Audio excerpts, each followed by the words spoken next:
I'm Caligos, and I think the blue dragonflight is better.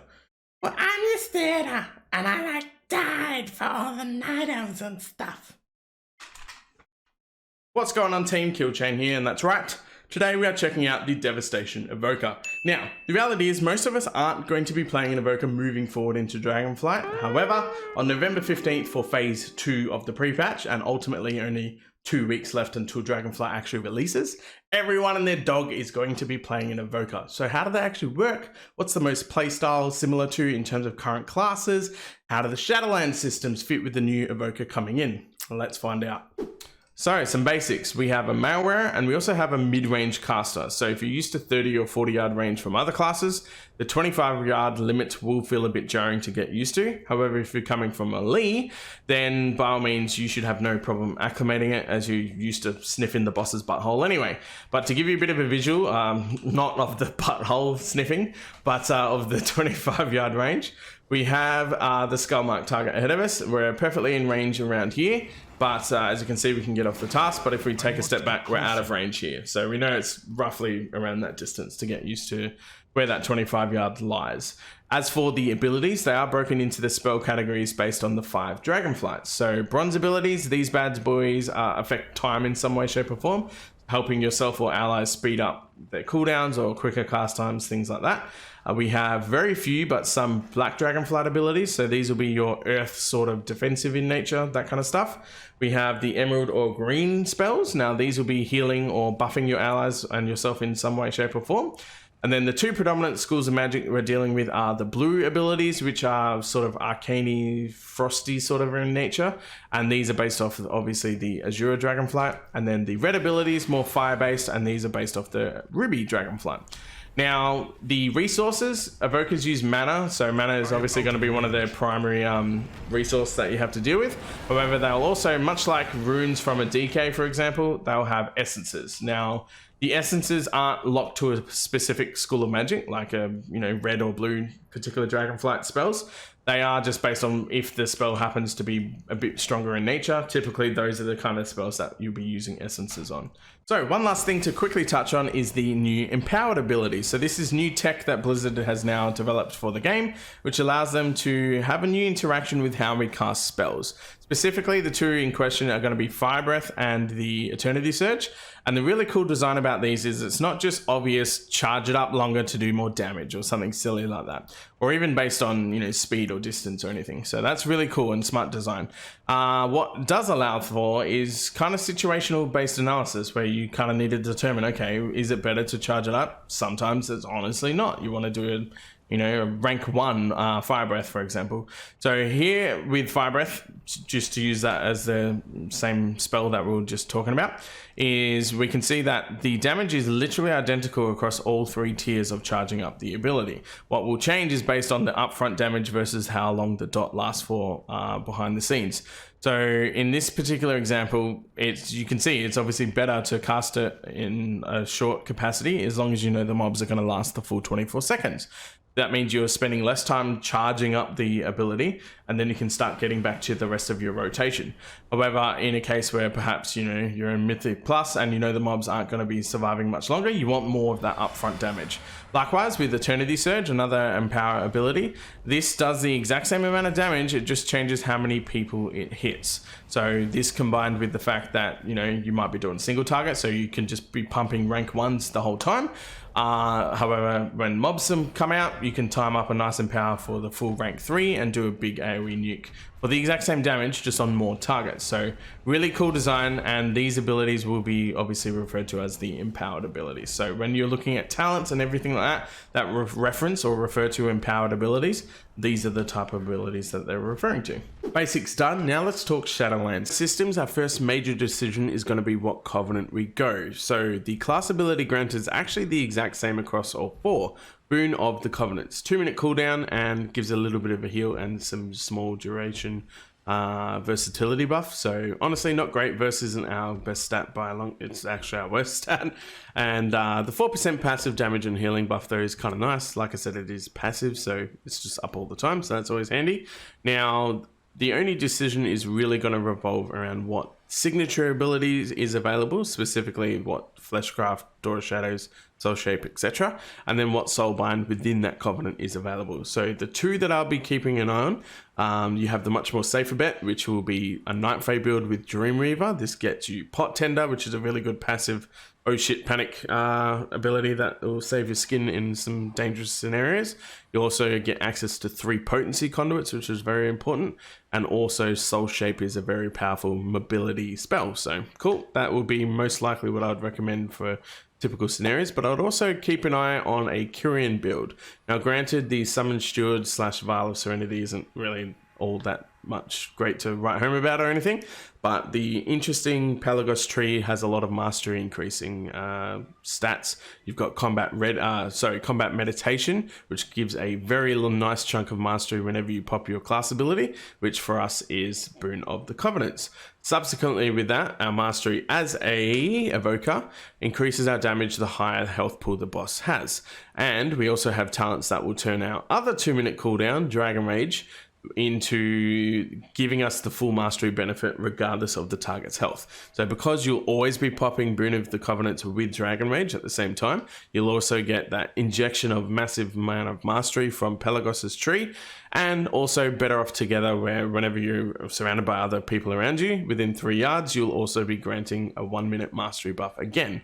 So a lot of cool synergies like that really push a lot of front load mastery into the potential for an evoker, and mastery being one of our best stats, then this is definitely what I'll be running. And yeah, definitely well worth checking out for the Pelagos tree, and still maintains 3 potency conduits available to us for the best throughput. Legendaries. So obviously as an evoker, we only get access to all the generic legendaries that are available to all classes. First of which being in Unity. So Unity will increase our Boon of Covenants, the passive, from 4% all the way up to 9%. So an extra 5% for our damage and healing there. 9% extra flat damage and healing is, yeah, really good, especially because it's a passive, it's just on all the time. So handy, well worth picking up. Now, the next point of contention will come down to that next legendary, the second and final legendary we get to pick from. The most notable ones are Third Eye of the Jailer, really good primary stat buff. So obviously we get all the way up to a 7% intellect buff, but keep in mind it only lasts 10 seconds. And as each new stack is applied, we obviously increase it by a second. But you only typically max out around 20 seconds or so. Obviously, it tangibly can only go up to 17. But as you're staggering kills, the sweet spot generally, if you're not killing a new mob every sort of 17 to 20 seconds, somewhere in that range, and then you'll be able to stagger it from there, then yeah, you're going to have issues. So most notably, this will be strong in open world and low level Mythic Plus, but as you start pushing higher and higher, then you're going to struggle to maintain the buff. And the moment the buff drops, obviously all the way back down to 1% intellect, and then you've got to restack it back up to 7. So well worth at least keeping an eye on, but kind of has its own drawbacks. So something to keep in mind. The other 2 legendaries to at least be aware of, I suppose, will be either Echo of Aeonar or Judgment of the Arbiter. Straight out of the gate, Judgment will seem like the better option. It has a flat damage amount, so it's not based off your own personal damage output in general, so really handy just to guarantee yourself a certain amount of DPS. And it does also stack with haste, so although it's 6 procs per minute, baseline, you can probably push that comfortably to around 8 or 9 stacks. 10 is probably pushing a little too much, but 9 stacks is definitely doable. 9 procs per minute, sorry, not stacks. And the output of that obviously sits around the 8k-ish mark in terms of what you can get within that damage window. That is comparable to the Echo of Aeonar. So that means essentially with this particular buff, although it's a flat 10% damage buff, you'll see it's only 1 proc per minute, not the 8 or 9 or so with haste that you can get from the Judgment.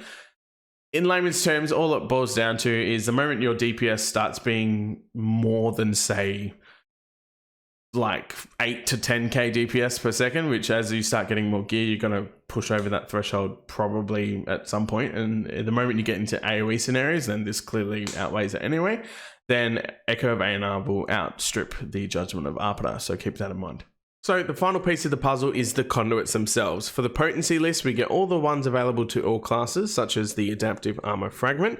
This will give you the primary stat when you're healed by another player, but we do have a condensed small list of evoker-specific conduits. Namely, we have for the potency conduit all the flat increases. In fact, every one of the evoker-specific conduits are all just flat percentage increases to something. For the potency stuff, we get some haste, we get one with mastery, we get one with crit, and we also get a flat damage increase from that passive with Boon of the Covenants. That gets increased a little bit further as well. So the most notable ones here are definitely going to be Grandiose Boon and most likely Intense Awakening for the mastery. Our endurance-based conduits, we have, again, flat increases. We got one for Leech, one for reducing magic damage taken, and one that increases our health. But again, the class available ones across all classes, the Condensed Animosphere is another pretty popular one. Has a 10-second internal cooldown, but obviously at any time you take damage, you heal for a percentage of your maximum health pool. As for the finesse conduits, these ones we have flat movement speed increase. This is most likely the typical go-to. Legacy of Caldara, Permeating Chill, which is one of our passives. It just helps increase the duration on a slow. Honestly, not really that great for PvE environments typically. I would suggest not really worth it. Natural weapons, this could see some play as the maxed out version of it reduces it by a decent 16 seconds. Ring Buffet and Tail Swipe being the Dracthyr racial abilities, but because Dracthyr and Evoker are just one and the same, then this will be available to us as Evokers. And yeah, 16 seconds is a pretty decent cooldown. Both Ring Buffet and Tail Swipe are just AOE CCs essentially. Could see some use in Mythic Plus for sure. Now, they are the conduits. Again, this is only going to be for 2 weeks, so really not the be-all and end-all. But when it comes to at least trying to get some sort of min-maxing or some sort of, best benefit out of what we have available for us as we get some gear and get used to how the Evoker plays, this will be your best bet for conduits. So now let's check out some talents. So this first build we're going to have a look at is obviously based around a Mythic Plus, more AoE centric, really good for open world as well, because typically in open world you're going to have a lot of those scenarios that will pop up in Mythic Plus. You want decent AoE, you want to be self-sufficient with like certain healing and utility abilities that will help yourself or other allies, interrupts, stuns, things like that. All these things will help just improve your open world prowess as well as in a Mythic Plus environment. So key pickups, we do get all three. Obviously we start off mandatorily. We're getting Landslide regardless. We have Obsidian Scales because just decent and standard defensive cooldown. You pick up a second charge with Obsidian Bulwark, yay, awesome. Expunge, a Poison Cleanse, awesome. An Intercept with a heal at the end, essentially, is what Verdant Embrace is. We're picking up Scarlet Adaptation. This will allow all our passive healing and everything that just naturally happens over time. This will help boost your Living Flame. So this is your typical standard ability. So helping give that an extra damage boost is always helpful. Quell, pretty standard. I mean, you're always going to want to interrupt in some capacity. Now, if it's really not necessary and for some reason you're just doing it for pathing, then you can swap out this choice node with Inner Radiance. But keep in mind that typically, especially in a Mythic Plus environment or open world, you're going to want to run Imposing Presence because you want that shorter cooldown on Quell. 40 seconds to 20 seconds is a massive deal, so definitely well worth picking up. A couple other noticeable things, obviously our Protracted Talons, the Azure Strike gains an additional an additional enemy. Linking that in with Permeating Chill, this will mean that you've got a pretty decent sort of AoE 50% damage reduction, almost like Frost Mage mode, right? Like where you can help cut out ads, really good for open world and Mythic Plus environment. If your tank needs some breathing room and you need to be able to help like slow people down and let him cut them around and everything like that, you have that capability of helping in that sense and with that kind of utility. Leaping Flames does obviously make us think twice in terms of our AoE rotation, simply because allowing us to do the Flame Breath and max charge it means that our Living Flame will obviously spread to additional targets as well. So this in itself combined with another one, our Tip of the Scales, we're able to make an instacast and max level and power. So in this particular case, you can see where you can instant cast, do a Flame Breath that'll knock them all in an AoE frontal cone, do the maximum charge allowed, which means you can immediately Living Flame to hit multiple targets as well. So given that we can get up to 4 charges due to some other talents, this 4th charge allows us to hit up to 4 additional targets, obviously, and that's going to be really powerful for your Living Flame, which is typically a filler, to just all of a sudden be decent AoE. Combine that with tip of the scales where it makes it instant cast as well. Little things like that will be quite good. Pressing roars are a really cool different ability. So this particular bad boy means that you'll do your frontal cone, but it allows any crowd controls from other players to have a 50% increased effect. So obviously it's only lasting 10 seconds, so you definitely want to be communicating, or at least kind of getting a rough idea if you have a prot warrior that's going to throw it out a shockwave, or just stun from a whirlwind, windwalker monk, sorry, not whirlwind. Just so many different options available in terms of incoming crowd control effects that will get boosted and benefited from this particular pressing roll. So I really like this utility that we can bring from that. Pathing right down the right side, most of this is just typical flavory stuff like, hey, this does a little bit more, you get this lasts a little bit longer, blah, blah, blah. But key notable pickups, obviously on the right hand side, are going to be Renewing Ablaze. Really cool ability, basically turns all incoming damage for a period of time, flips it around and gives you the 100% of healing back. It's just done over 8 seconds. So on a 1 minute cooldown, that's actually super, super strong. Obviously, you need to be aware that it is granted back over 8 seconds, but definitely helps stagger the damage incoming, and being able to pop that every 1 minute basically means it's going to be up on every trash pack in a Mythic Plus environment. So really powerful and really strong in that regard. Zephyr, bit of a gutted, sort of not really as good version of Stampeding Roar. So things like the Druid, where we get the move speed buff for everyone around. Granted, this only does for 4 people around you, so 4 of your nearest allies within 20 yards. But it gives you a nice little move speed, and it helps reduce some AOE damage. So in a Mythic Plus or open world environment, obviously super, super great, because it means that 100% of your characters involved in that Mythic Plus are going to get this benefit, as long as you're within 20 yard range, but loses effectiveness over the raid. For example, if you had up to 30 people in a flex raid, then yeah, you're still only helping 4 of your allies, so not as good. As for the actual devastation tree, obviously we pick up Pyre. This is just a generic essence spender that'll do some AOE. We path heavily into the Pyre increasing ability, so costs 1 less essence, and also has the chance to flare up and do the extra damage. So this is an example where, again, in a Mythic Plus environment, you obviously want decent AOE prowess. Couple other key notable pickups that are quite important. Tyranny is huge, definitely well worth getting that. It allows your Deep Breath and Dragon Rage to give you the maximum benefit of your mastery, regardless of your current target. So this means anytime your cooldowns are up and you pop in your Boon of Covenants along with Dragon Rage, and all that stuff, doing your big burst window, you know that every time you have that Dragon Rage up for your big burst window, you're getting the maximum amount of the mastery. And like I said, if you are running Kyrian, like I mentioned earlier, then that'll also give you extra mastery because of the Pelagos tree. Popping Boon of the Covenants obviously at the same time, right? And that also boosts your versatility. Not as great in that regard, but still it's extra damage.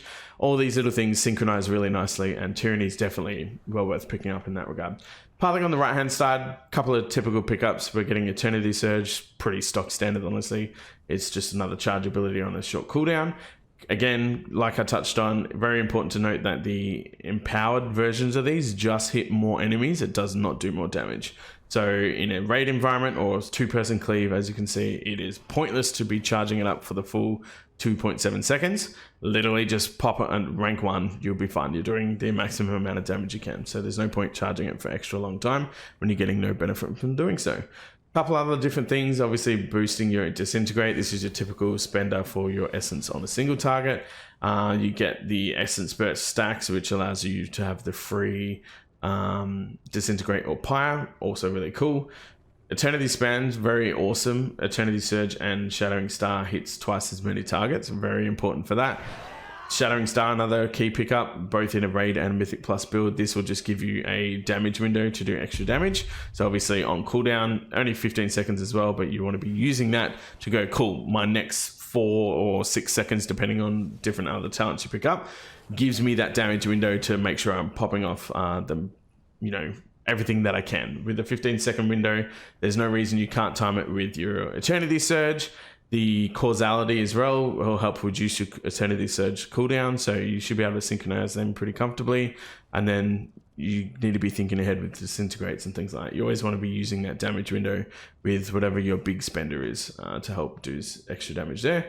And then a couple other flavor things, obviously for example here, the blue damage increases your damage in the next pyre, stacks up to 20, which is huge. So do keep that in mind with things like your protracted talents, the fact that you strike an additional target with your Azure Strike. You get up to 3 targets that you're striking with Azure Strike. It's an instant cast blue ability here. So this is an example where, yeah, of course, you could be building up that big pyre damage. And yeah, well worth at least toying around with. Couple of different pickups in terms of the central column here. Well, Weaver Dominance, I mean, sure, who doesn't want to just have extra crit damage? I mean, it's a no-brainer, and it's helpful with pathing as well. Disintegrate has a 15% chance each time it deals damage to launch a level 1 Eternity Surge at 60% power. This is big, so definitely well worth picking up in typically most scenarios. Yeah, even a 60% Eternity Surge, the fact that it's free and it just happens passively, yeah, very big increase to your damage, and the fact that it hits 2 targets, really good for 2-person cleave. You sink in your disintegrates and you're seeing them pop off randomly as well. Granted, it's only 15% chance, but pretty decent.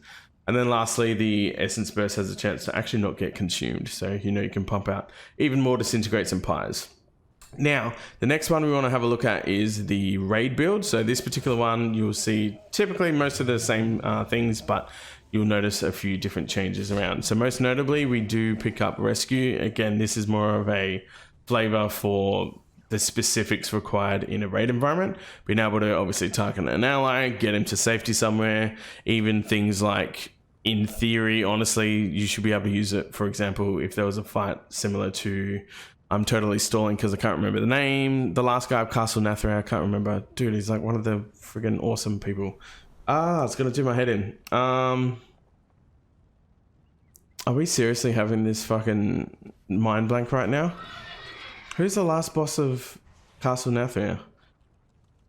Denathrius. Jesus Christ, I can't believe that took way too long. As an example with Denathrius, when obviously you go down and you're trying to run to the center, you get there first, you pop Zephyr before you go down, for example, which, yes, as you can see in the raid build, we still pick up Zephyr.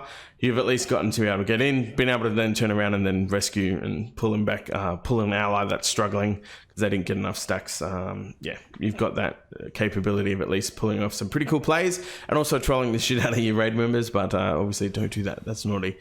Now, in terms of the couple other pickups, we typically didn't get innate magic, but whereas in a single target and more low cleave environment with a raid encounter, you want to be pumping way more essences. You're doing way more disintegrates, that kind of stuff. So we do pick up innate magic. That's one of the key changes.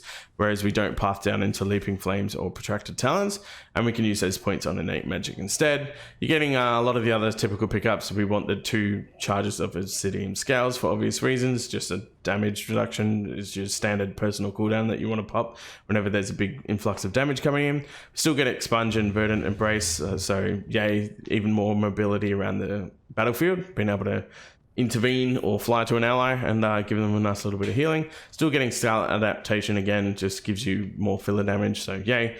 And likewise with Renewing Blaze for the same reasons, and Zephyr as well. The only key pickup in terms of this right hand side is we're picking up the Rescue as well, just more useful. We pull out of the pyre, increasing damage on the left hand side here. You can see we path down to get Catalyzed, so while we're channeling our Disintegrate, our Fire Breath deals damage 100% more often. So obviously quicker ticks, right? So disintegrating a lot, maintaining your Fire Breath buff as much as you can, and obviously this will just help pump more damage, allowing it to have a quicker damage uptime. Still getting Tyranny. Tyranny is very, very core. Still getting your Scintillation, for example, being able to launch a free Eternity Surge down into Hoard of Power where you have a chance not to be consumed for your Essence Burst buff that you're getting. Causality, again, you just want to use that to help reduce your Eternity Surge's cooldown. The only difference you'll notice here as well is our Shattering Star DPS window for 20% extra damage for a certain period of time. We do path down to get Focusing Iris to allow us an extra 2 seconds of a damage window. So that'll turn the 4-second window into a 6-second window, which again, in a case where we're doing a single target raid damage on a particular boss, we really want to try and maximize our Shattering Star uptime from that. So these builds will be available down obviously in the description. I'll allow you to just obviously import it straight away.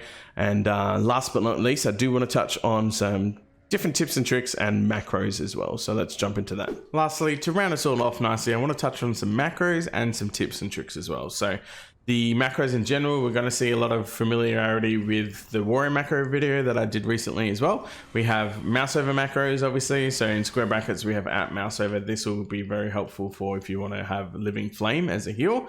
Spot healing, things like that will also be pretty handy, but also verdant embrace. So our little intervene that has a heal on the end. I can have no one targeted, as you can see. Mouse over this is a lovely little guy. I'll leap to him and give him his nice heal because of the at mouse over macro. We also have the at self macro, so at player specifically in square brackets. This would allow us to make sure we can be a bit selfish whenever we need to. For example, I can have this particular enemy targeted and I have it for my living flame as well at player. So when I use my normal living flame, oh, let me get in range, it'll cast it and actually do the damage. However, if I want to still have him targeted but then heal myself, I can hit the macro instead, and I'll, instead of actually targeting and casting on him, you'll see my own little heal will go up here. So a lot of at player macros are going to be quite useful in that regard there. We also have rescue. Rescue is going to be a whole new ability that it will take a little bit of getting used to in terms of how it functions, but we have two different macros that'll help us out here. The first being the at mouse over macro for rescue means that we need to mouse over the person we're rescuing, and then that'll in turn then allow us to position where we decide at the time. The other alternative, which is this macro, you can use one or the other or both, choice is yours, but this particular one will be where I already have the ally that I'm saving targeted, and then wherever my cursor is where he'll automatically leap us to. So we actually have a bit of a video. Let's jump into that so you can see it in action. So our first video here, you'll see that we're about to jump over and essentially have the mouse over macro on the target, and then I decide where I want to leap him to without actually having him targeted at all. So we'll play it out. You can see I have no target whatsoever. I need to make sure he's remains not targeted, hit my macro, and it'll leap to wherever I need to go. So that's always pretty handy. Next, I want to fast forward until my cooldown comes back up. This is the one that will showcase where we definitely do have them targeted, but then I don't need to position the green circle. It's just going to go straight to the cursor. So as you can see here, I'm going him targeted, and then right where the cursor is immediately going to get it off straight away. So that gives you a bit of an idea of how it functions. And the last send off is just a reminder that hover will function very much like the disengage for hunters and allow you to reset your falling damage position. So although while you have it active and you're still under the hover effect where you're able to move and cast at the same time, it will still give you full fall damage. You need to be using it right before you hit the ground to essentially reset where your fall damage calculates from. So as you can see, I'll be able to jump off, but then hit a hover before I hit the ground, and then it will just give me that new set, so I barely take any damage. With that, that's the whole video. Thank you so much for watching, and I'll catch you guys in the next one. Enjoy your evokers.